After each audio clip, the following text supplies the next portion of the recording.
Hello everyone, welcome to Overland Calling. Today we're camped at Hopkins Prairie. It's a nice little campground here. I was looking to stay dispersed, but it turns out dispersed camping in Florida during the beginning of hunting season is not open for discussion. Though I will say, the view here, definitely a fan. Campfire ring, picnic table, a little bit more tucked away. Also a bear locker, because apparently there are definitely bears out here. Haven't seen any this trip, but you never know. Zeus is having a big day, so he's kind of chilling, recovering from the excitement. I changed my office setup a little bit, so I figured I'd share that here. I got my iBook there, which less than a month, screen cracked on me. Now it no longer works. Instead of getting it repaired, I just went with a monitor setup because, quite frankly, it's much cheaper. I can also use this for my regular work computer. Only requirements to run this setup is going to be 2 USB plugs. Got the top one here, my 65 watt, going to the computer. This bottom one here is going to power the display. And this is why I'm not such a fan of campgrounds. I like people, don't get me wrong. I just don't want to camp around them. Also got the Logitech keyboard. I'm able to configure this for both my work computer and my iBook, which is pretty dang cool. I'll just use these buttons here to switch between which computer I'm using. Mouse, also the same story. It's able to actually link in through the Logitech keyboard plug that goes in via USB. Then on the back here, it's got 3 different connections that it can link into. As promised, this is going to be a little bit more of a Jeep and van life combined video, Veep Life. I'm not a huge fan of campgrounds. During the week, usually it's not too bad, but I don't like neighbors sitting 20 feet away from me. Getting out into nature doesn't involve me being around people closer than I have at my house. That being said, there are some amenities. This place has got a pit toilet, so that's nice. Bonus. Downside is it costs $12 a night to stay here. Although if you've got the Make America Beautiful pass, it halves those price. It seems to be pretty much standard throughout Florida, at least the 3 campgrounds that I've stayed at so far. It comes with a heck of a view. If the sun ever comes out, I'll be able to get some solar out there. Camp host is nice, met some nice people. Plenty of dogs for Zeus to play with. All in all, I think this is where I'm holing up for the week of work. And if I get bored, I'll just go out and hit the trails, because we are literally right on the trail system in the National Forest. Well, after 2 days and 3 nights here at Hopkins Prairie Campground, I'm going to be packing up, headed north. I've got rain coming in. I'm going to try and get up and dodge it. The annex that I'm sleeping in is not the best in the rain. I'm going to try and dodge the weather a little bit, see how it goes. And who knows, maybe even find some dispersed camping. Do a quick little review on Hopkins Prairie camp host. It's been nice. The people here that I've met have been super nice. The camping spaces, some are close together, some are spaced out. They're all first come, first serve. So show up if you want a spot. You can actually view it on the website, but you'll see them all labeled as first come, first serve. It's been really nice. I figured the bugs would be a lot worse, but they're not too bad. And I'm camped just off the pond here. Relatively quiet campground, aside from people chainsawing wood and hunters leaving out at about 5:30 in the morning. But it is what it is. Whenever you're in a campground, you got to expect some noise. The surroundings here are absolutely beautiful, though. Weather's been pretty good so far. Rain's coming in, so I'm headed out. And the toilet's clean, so that's always a bonus. They've also got trash service as well. But as far as potable water, nope. They do have a pump, however, it's labeled as non-potable. So keep that in mind whenever you're coming out here. Make sure and bring plenty of drinking water. Or you can always boil it, I guess, if you want to go that route. Take one last view of the campground. Probably do some trails on the way out since we are right here on the trail system.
Well, there's airing down, and then there's a tire going flat.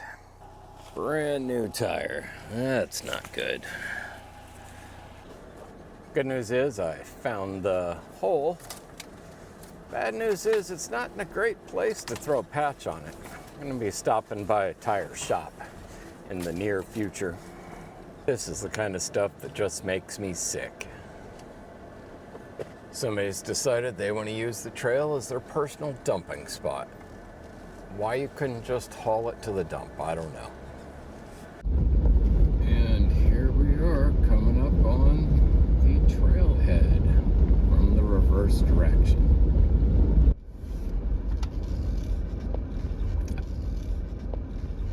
Time to air up. Well, tread lightly 4x4 trail. It was a lot of fun. It was super pretty. Man, was it tight. I did the whole thing in 2-wheel drive. I just kept momentum, aired down my tires. Only casualties this trip was some leaves coming in on little Zeus here. And yeah, somehow I got a puncture in my tire. It's not too bad, but it's on the inside, so it's gonna be a pain to patch. This is the not so sexy part of overlanding. Good news is, I've got a tire that works. Bad news is that puncture was too close to a sidewall, but hey, that's why I got a full-size spare. We're sitting at a gas station trying to figure out where in the heck we're gonna go today. Or we're gonna spend the night. Got an idea, put a dispersed camping spot in. Hopefully it's open and everything will be cool. If not, then we're gonna have to figure it out. It's only about 30 minutes away, but it's already getting dark, so that's never a good sign. Oh yeah, super sketchy dirt road at night. Yeah, this should be fun to try and find a dispersed camping spot.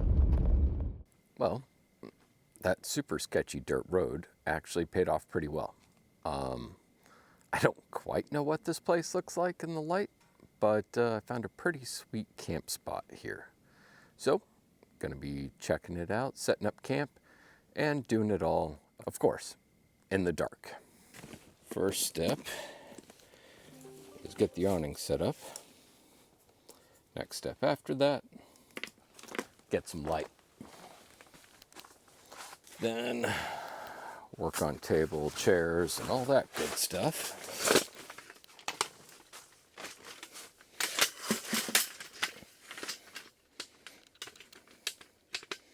So I get my table set. Have a little work surface. Get my air mattress. Starting to inflate.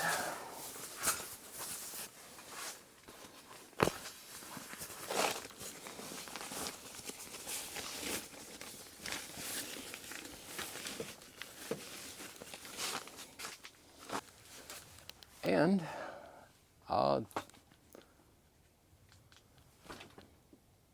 that's pretty much all there is to it. Camp is pretty much set up. I'm gonna go grab a nice cold beverage and call an end to the day. Oh, all right, here we go. Morning staple. Boiling water, coffee grinder, and coffee. All right, so here is the spot. Got a little fire ring, place to hang your items, trash, I guess. Beautiful tree cover. This spot is huge. There by that bush is a little trash dumpster. Not bad at all. There's my dog eating grass as much as he can. Here's reality. Maybe in Florida, it's still a bit chilly, especially because I refuse to put pants on. We're just gonna go through and figure out what the heck we're doing today. And try and work out dog antics. Hi. Basically, goal here is check weather, make a playoff between cold weather and rain. Try and get as warm as we can, but still maintain zero rainfall. And good internet, which is probably the only reason I would want to leave this place. Rain is on its way in, so it's time to pack up camp and head out. My best advice, get yourself a system. It at least keeps you somewhat organized. try and store gear in the same spots. That way you're able to pack and unpack quickly, and it'll help with kind of keeping organized. It's going to be pretty rough to do if you only go out maybe, a couple weekends a year or something like that. Not going to really be able to fine-tune any systems. But if you're out for a good amount of time, the repetition will finally bring it home, make it a little bit easier. We are all packed up. Time to hit the road north. Oh, I've got about an hour or two before I hit 8 o'clock and need to report in for work. So let's make a couple miles. This is West Lookout Tower Hunt Camp. Nicely well maintained. Plenty of room between spots. I like it. If it had cell phone coverage and I wasn't running from rain, definitely be staying here. That looks like the camp host area and the bottom of the lookout tower. Awesome place. In the Osceola National Forest.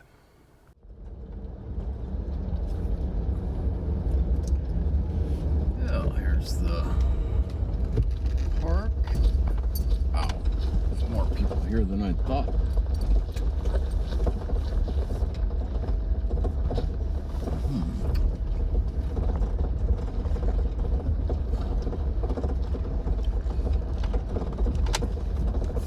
Looks like some pretty long-term setups. It is pretty though, right along the river. Hello everyone. Before I lose the light, I figured I'd give you all a quick look around. So this is my view today, straight from the campsite. Camping at the water's edge. Nice river. It's nice and calm. Beautiful scenery. Do got some other people staying here. It's hunting season, apparently in Georgia too.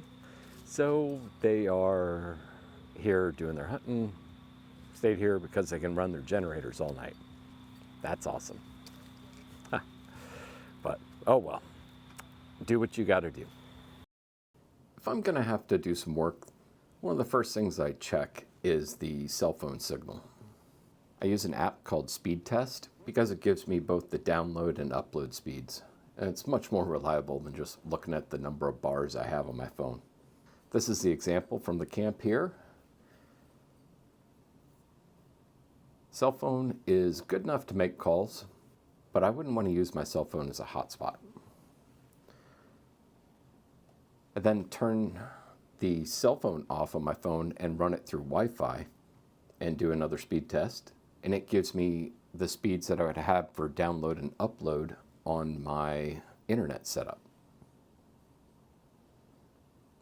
These speeds right now are on the lower end, but they're enough to get the job done.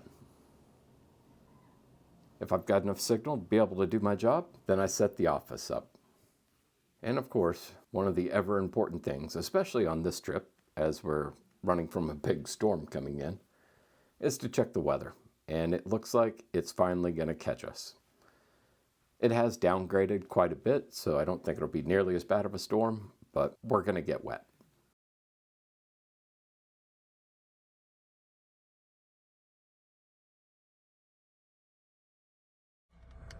I had what I thought was going to be a pretty sweet spot picked out, but the road is closed up here for active wildfire in the area.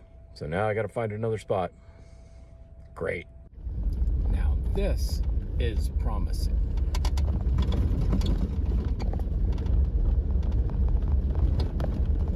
It's not quite off-roading required to get here, but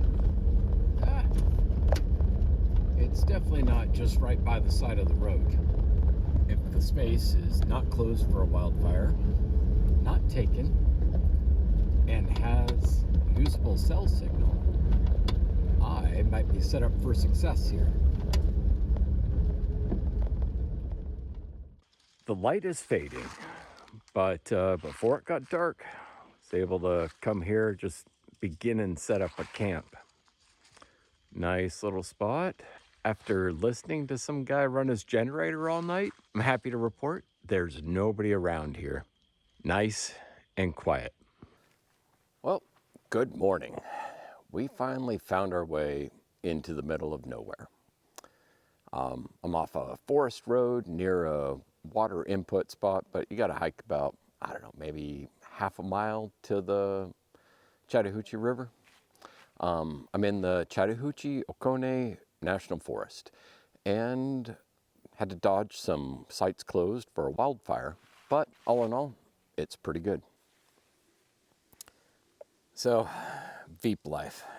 When people ask, why do you do it? It's a lot more pain in the butt for setup, tear down, a lot more exposed to the elements, the cold, you name it. Well, this is it. A lot of the typical spots that I'll find, vans or, campers or you name it, they're just packed with people. And honestly, when I want to get out and enjoy nature, I don't really want neighbors. I'll take Zeus here. But yeah, I like to be away from people. And it's things like this that draw me to doing what I do. The overland calling, I guess.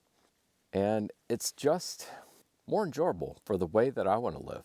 I fully get that it's not everybody's cup of tea. And that's cool. Do you. If it makes you happy, then that is the perfect thing for you to be doing. This is what makes me happy. Getting out, truly away. I have enough internet connection that I can make Teams calls and, still continue my work. Answer emails to my heart's content. Except this is my backdrop. And it beats the heck out of my spare bedroom. Just want to give you a little insight, the method to the madness. And yeah, hope you enjoy your adventure. If you enjoyed this video, please hit that like button for me. Subscribe, hit notifications if you're interested in seeing more. Till next time, enjoy the ride.